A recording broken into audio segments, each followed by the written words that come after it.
Welcome to the VWell Podcast, real conversations with our experts about our mission to revolutionize wellness in body, mind, and soul. Thanks for joining us. Welcome to another episode of the VWell Expert Podcast.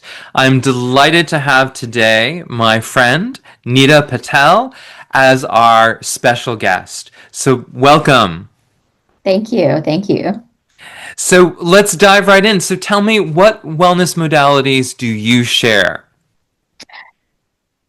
In this particular moment, I have taken a deep dive into art therapy, also known as creative wellness, because I think when people hear the term art therapy, is it therapy? It's a little scary, but creative wellness, I think, sums it up. And painting. I love using painting as a mode, as a modality specifically to go through emotions and conversations of what's happening. I love that. Tell us, well, we can talk about what the offerings that you have, but first, why don't you just tell me a bit about how did you become interested in wellness? I know that you are an artist, you have an art background, but what is the path that led you to be sharing wellness in this way? I think wellness was just a really big part of growing up. Eating right, eating clean, drinking water, exercising, all of that was just very ingrained in myself through my family. So I think that was just a very foundational piece. And then as I got older, I started incorporating mental, emotional, spiritual aspects of fitness and wellness. And I think that's what really got me interested and curious about additional modalities than the Western modalities. I think that we were taught, the functional modalities that we were taught, like in school growing up and that sort of thing. So that's when I started exploring and got really curious about what else can we use that's more natural to us to help us be more mentally fit, emotionally well. Great. And how has that evolved? Like, what is it that you offer people? I walk them through a set of exercises that anywhere from scribbling to prompting them to paint something to maybe even a little hypnosis integrated into all of that. And that's the modality that I use to walk people through what's on your mind, what do you want to talk about, what do you want to get rid of that is causing you anxiety or frustration. And I think the beauty about my process is you don't have to talk about anything if you don't want to. Going through the exercises naturally allows you to process the emotions. And so you don't necessarily have to relive things like you do in talk therapy or other methods. I think that's the beautiful thing about art therapy. Mm. And is this part of one school of thought, or how have you personally evolved what you do? So my personal journey was my existential crisis when I was lost and didn't know who to lean on to, where to go to find answers to my questions. And that was kind of the beginning of even my artist journey, is where I just found a place where I could trust everything that I had to share and threw it on a canvas or on wood or whatever it is materials that I was working with. And so I think through that personal journey and the evolution of that, I've found this very specific modality, and also through my personal development journey, books I've read, conferences, programs, books that I've written, and the coaching that I've done. I think all of that at some point has integrated into this one thing to say, okay, I have all this academic background of psychology, and I've had all this leadership experience, and from my corporate time, and so just and my love for art, bringing all of that together to say, how do I make all of this one thing? My experience, my passion, my love, and that's really how art therapy was born for me. Mm, mm. And what you've talked a bit about it, but what are some of the big influences that have come into the work that you now share, or that have shaped what you do? Sure. I think that doing different team building activities, and I'm not sure if I'm answering your question Mm, correctly, but mm, I think I've just been organically asked, can you come and do team building? Can you come and, we want to bring our group of, it could be anything from a charity organization to a corporate group, just different people approaching me, knowing what I had done in the past. mhm, Um, and I think people knowing that I was a coach and an artist, how do you help teams? How do you? So I think different people came to me with different questions, and being able to curate something for each audience in a different way was a fascinating experience for me to see how art and how I facilitated it and the questions that I prompted people could bring teams together or could just help individuals heal that are all in a group together. And so it was different experiences like that, whether I did groups of like 7-year-old ADHD children or these big donors that were in their 70s and 80s. Just having this array of people and groups that I worked with, I think that was a fascinating part of how I was able to come up with the specific programs that I have now created. mm. And um, who is the person who, and maybe there's a broad range, but who really could use art therapy? Like, who's the ideal candidate, or who should avoid art therapy? Like, what have you seen as the most successful people you've worked with in terms of it? Yeah, I would say two things. One is if you've tried talk therapy, or if you've tried other modalities that you felt like I'm just not getting the results I want, definitely art therapy is something to try then. Because as I mentioned, you don't have to talk about anything. You just follow the prompts. I guide you through exercises. And by the end of it, surprisingly, people are so open to talking about the thing that they absolutely did not want to say, because they've already processed it when they create it. Mm, And so it's no longer that emotional anchor that's weighing them down. So then it's like, okay, well, this is why I made this. And then we get into that deeper conversation. So I would say for somebody who's explored talk therapy and other methods and didn't find what they needed from that. The other person I would say is if you're looking to explore your mental, emotional wellness and you want to find clarity for something, you want insight into yourself, maybe even a self discovery process of what's going on. Why am I thinking these things? I've got something on my mind that's giving me this kind of antsy feeling, but I don't quite know what it is. There's an array of, I would say, emotions that make you feel unsettled or uneasy. And art therapy is great for somebody like that because it gives you clarity on what's happening and it allows you to put words to what you're feeling. mm. Very, very clear. You've already mentioned some of them, but what in your own wellness journey, like what modalities have really spoken to you? I know you're creating your own work, but what has been really helpful and significant for you? Definitely painting. Mm-hmm. That's been a big part of it. Just being able to, like I said, I was at a time and point where I didn't know who to trust and who I wanted to share my deepest, darkest, and not only secrets, but my aspirations and my dreams and my ambitions.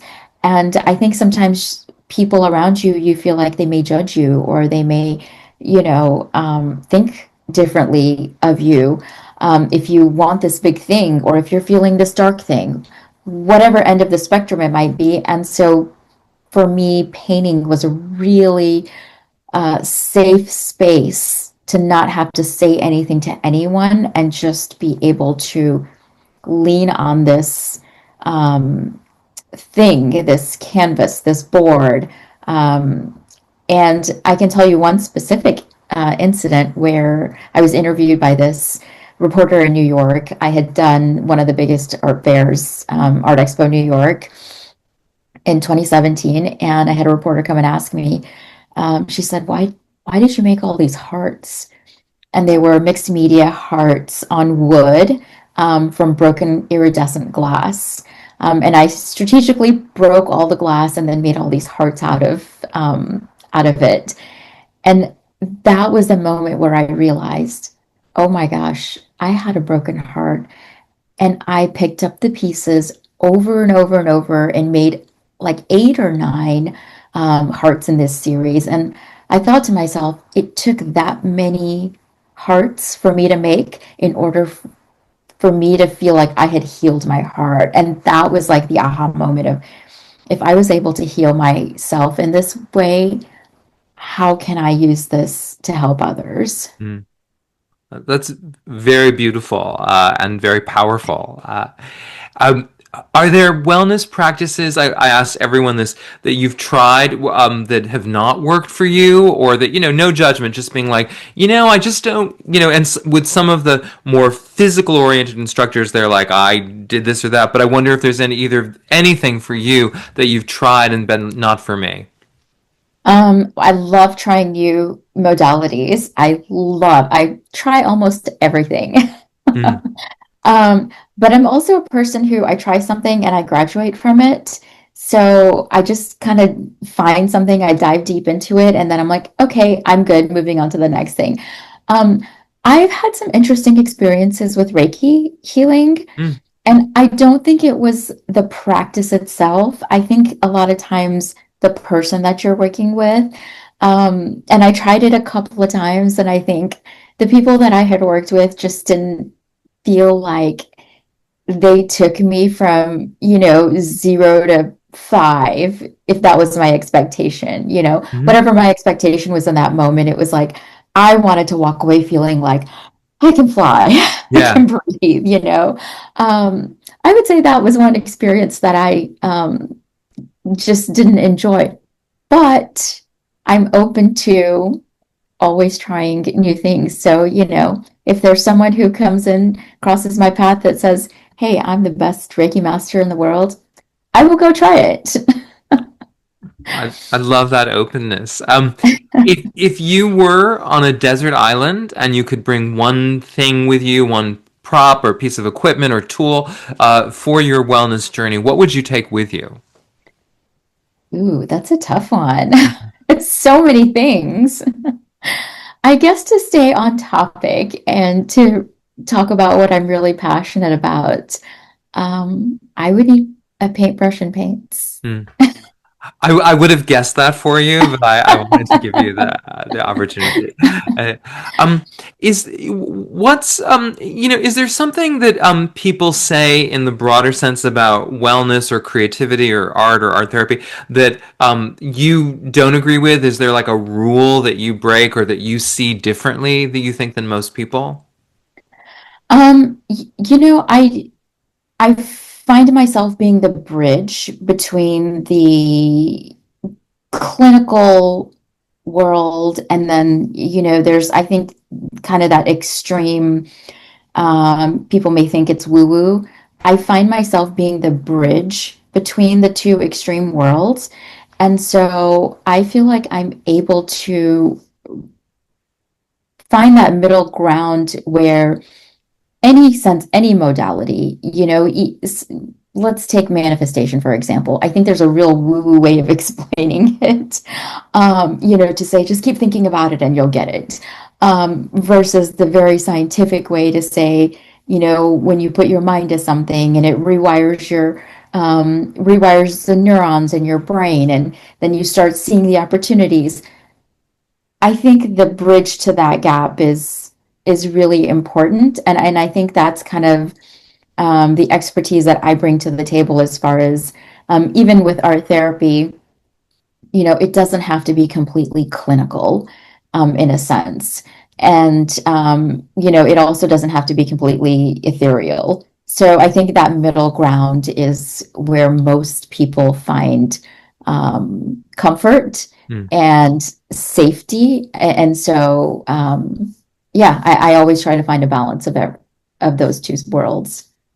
Excellent. What's the best compliment you've ever received from your work? I would say in conferences, I have people come in and they see paints and crayons on a table and they start laughing. They're like, oh, what is this crafty project going to be? um, and by the end of the exercise, they're in tears because they didn't realize how impactful it was going to be, how even though there's a group of 20 or 30 or 40 people in the room, or even more, but how the way I facilitate, tuning into each individual and really focusing on what everybody needs individually while collectively giving the prompts and, direction. To me, that's the biggest compliment that I could get, that words, that doesn't have words tied to it, because I know something inside shifted and we didn't have to talk about it. Nobody had to say anything. Hmm. It's very, very deep, and that's great.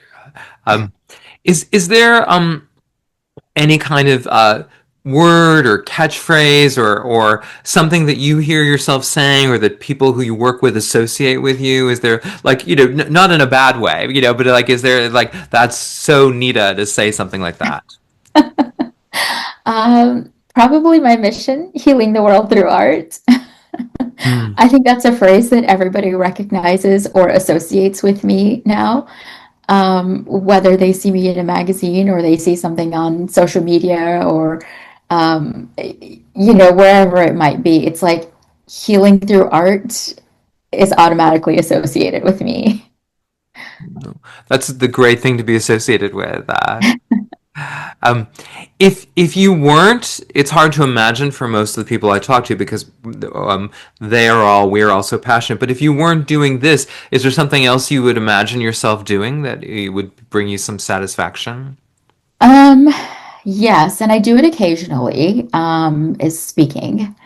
I think that there's just, something energizing for me when I'm in front of 100 people or 500 people and just being able to share in that capacity. And it can be inspiring, it can be healing, it can be motivating, it can be, a number of things, but that brings me a lot of joy too. Mm-hmm. Looking back, is there something you would tell your younger self about your wellness journey or about your journey in general that you now know? So many things. I would say the number one thing I would share is don't doubt yourself. Mm. I think we all doubt ourselves so much and we compare ourselves for no reason at all, because the thing that we are instinctively good at and is just natural for us, is the thing that we're supposed to share with the world, and we overthink it and wonder if we're qualified and how can we be qualified, and there's just all the self-doubt that's in our head that oftentimes stops us from or slows us down from giving the world what we were here to give. Mm. So I think that's a really important message. Mm. Absolutely. And what do you think is, speaking of message, what do you think the biggest misconception that people tend to have, either about wellness in general or about the art therapy universe that you're part of? Like, what do people not get or misunderstand? I think if it's not super sciency, if it's not described in a very scientific manner, I think a lot of people think it's woo-woo, it's not real, it's probably doesn't, it's not for me, it doesn't work. I think our world is conditioned to believe only certain, um, what's the word I'm looking for? If it wasn't taught to us in a very scientific way, we don't necessarily believe in it. And so I think that everybody who has found their own alternative method of healing and shares it with the world, think differently. They're open to new ideas, they're open-minded in a different way. But I would say that's the biggest challenge for me, is even when I approach clients for corporate conversations or different things like that, it's the first question that comes to their mind is, nobody does this this is not something that's heard of. And so why should we try it? It doesn't feel like it's something we'd rather bring in a motivational speaker and, let everybody hear the person speak and then walk away inspired. And I think it's difficult for me to um, translate in different languages in terms of, no, people can get true healing when they walk away from this. They can get clarity, they can get insight, they can work through something that's, preventing them from moving forward or making a decision or working with a team differently. I think it just brings a lot of harmony and wellness to teams and groups. And I think explaining that is a challenge. Mm, mm. I ask everyone this question, but and the answer is always different and surprises me. But what's your favorite healthy food or healthy anything? Water? Does water count? Water counts. Water counts. If you're a big water drinker, that's great. Um, yeah, I would say water. I have never been able to answer the question, what's your favorite food ever? Mm. So, yeah. What about your favorite unhealthy indulgence? In quotes, like what is there anything that you people would say like I'm not sure about that? Well, it's therapeutic for me to bake. Mm, So anything I bake is probably not as healthy. It has lots of sugar and butter. Um, yeah, those would be my indulgences, cakes, cookies, pies, anything sweet. love that. Everyone's always very clear about what theirs is, usually. Um, and you sort of talked about this, but just to come back to it, what's the impact that you want to have with the work that you do, particularly in this art therapy realm? Like, what if you could summarize it? How would you say it? Healing the world through art. Yeah, I mean that's it. Yeah, yeah. It's fairly simple. I think if we just open up our minds to how we can use, and it's not just painting, it's any form of creativity, integrating it into our day-to-day life, I think is very therapeutic and it's different for everybody. Um, Oftentimes I walk into a room of engineers and they say, "Oh no, I haven't touched a, paintbrush or crayon since seventh grade or 10th grade," or, something like that. I'm not creative, but I remind them and I help them reframe, you're a really great engineer because you are creative. So you don't have to use paint. I'm going to show you how to use paint um, to translate what, the conversation we're having, but it's different for everybody. And learning what works for you is how you integrate creativity in your everyday life. So I think it's very powerful for all of us to find that one thing that resonates with us. Mm. And my last question always is because we're delighted to have you. Depending on when people are listening to this, we're about to start soft launching VWell. But I approached you because I know you through other things, and you were immediately on board. So what attracted you to what VWell is doing with what you're doing? Well, first of all, you. I can't say no to you. Thank you. No, I think what you're doing is very empowering. There are other platforms who have different modalities of personal development, but I feel like this is an excellent platform for just wellness and all different modalities of wellness. I mean, where else can you find that? I haven't found anything else that, allows for somebody to come in and say, hey, I need help with this thing, and here are 20 different ways that I can get it. It's a candy store for wellness. I like that phrase. Well, we are delighted to have you on board as one of our founding experts. Everyone listening, please check out Nita's offerings on the website. And I just want to thank you again for being here and being one of our experts. Thank you so much for having me. I'm very excited. Thanks for joining us on the VWell podcast. If you enjoyed this conversation, please share it, subscribe, and stay connected at VWellNow.com. See you next time.